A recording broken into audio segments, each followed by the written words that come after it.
Hey y'all, it's Paige Leanne. So here is my 1 month of my real results. Yes, y'all, just in 4 weeks, I got my nails this length.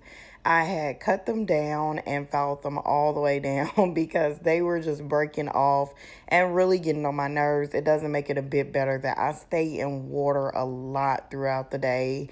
Whether it's just cleaning the house, washing dishes, washing my hands, hand sanitizer, the list goes on and on.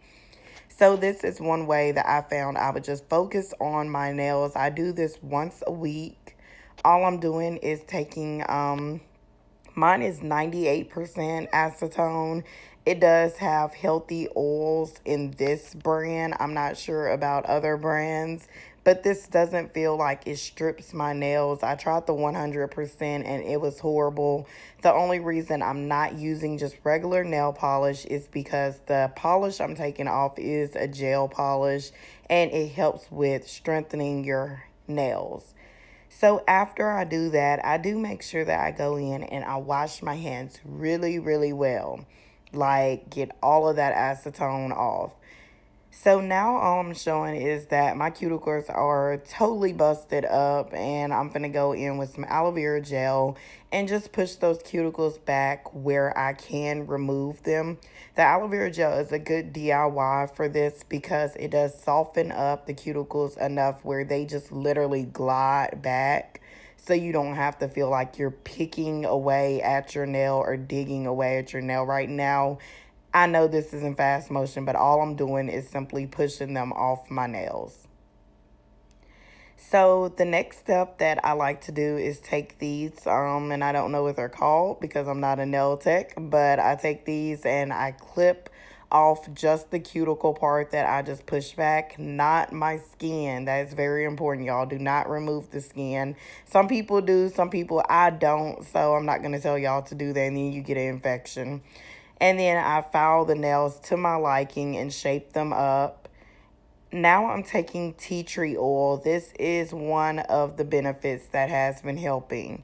And tea tree oil has a lot of great benefits just as far as fungus and everything with your nails, your toenails, infections, everything. It helps with hair growth. So I was like, I'm going to try it for nail growth, okay? So then I'm using an almond oil that I ended up getting on Amazon. It's organic.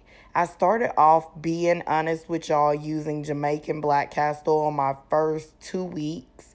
And I seen a lot of growth as well. And so, yeah, I ended up switching to the almond oil when I heard that it's actually better for nail growth and it's a lighter oil, which it really is. I wore this all day, y'all, like until I put my gel polish on. So this is later that night. Like I said, I wore this all day with nothing on my nails. I was scared as the day started going on that I was going to break one. So I went ahead and put on this pink armor. Y'all, this is legit the best nail polish. I could go on and on about this nail polish. It is the best. Like, it helps to strengthen your nails. It helps where your nails don't feel brittle. It helps where your nails won't feel like they're going to break. It lasts for probably up to a week before you feel like you have to put more on. So that's another thing that I do indeed. So to finish off, after my nails dry, I like to go in with lavender oil and massage my hands and my nails. I do this every day, probably like 2 times out the day, just to make sure my nails aren't getting dry from staying in water or anything, which the polish does help with that, but just to be on the safe side, you know, y'all. So I hope y'all like this video and this is helpful. Definitely be sure to like, comment, and subscribe. Bye.